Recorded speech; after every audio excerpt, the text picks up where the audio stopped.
qu'on va aller tout de suite à Diane, parce que Patricia l'a soulevé, les infirmières questionnaient aussi pourquoi là, ça fait longtemps qu'on aurait dû avoir ce masque. Dès le mois de mars-avril, Pierre, on aurait dû, puisqu'on le recommandait quand on était en contact avec les gens en hôpital. L'intensité des cas qu'on a eus en CHSLD le justifiait. Maintenant, c'est sûr qu'on pense aux aérosols, on pense aux variants, mais on ne peut pas s'empêcher non plus de faire le lien avec l'autorisation, il y a 2 jours, par Santé Canada, d'appareils respiratoires, de protection respiratoire, des N95 québécois.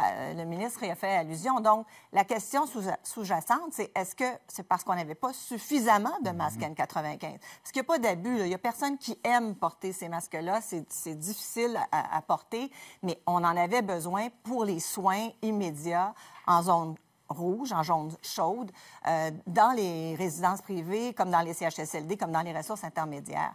Alors, il est plus que temps là, que ce soit ouvert. Et c'est malheureux, c'est la CNESST, parce que déjà, l'Institut national de santé publique, le 25 janvier, Pierre, c'est il y a 2 semaines, donnait encore un accès, mais très, très, très difficile. Il fallait qu'il y ait une évaluation multidisciplinaire exhaustive. Alors, écoutez, c'était 5 pages d'outils d'aide à la décision pour arriver à avoir l'autorisation de pouvoir les utiliser. Comme quoi la pression finit par avoir raison aussi. Une décision plus raisonnable aujourd'hui. Diane, on revient sur ce variant. D'abord que c'est en Abitibi qu'on l'a détecté, le variant de l'Afrique du Sud. Qu'est-ce qu'on connaît de ce variant-là? Parce que le ministre l'a souligné tantôt, ils sont plus féroces encore, hein? Plus propagateurs. Oui, bien en fait, ce sont des virus qui effectivement se transmettent plus facilement.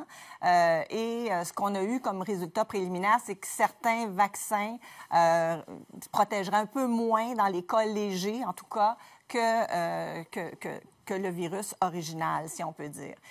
Mais donc, ce vaccin, au Québec, en tout cas, il a été identifié en Abitibi, comme on le dit, 1 mois après qu'on ait fait le prélèvement. Donc, on a eu les résultats samedi dernier, mais ça avait été prélevé début janvier.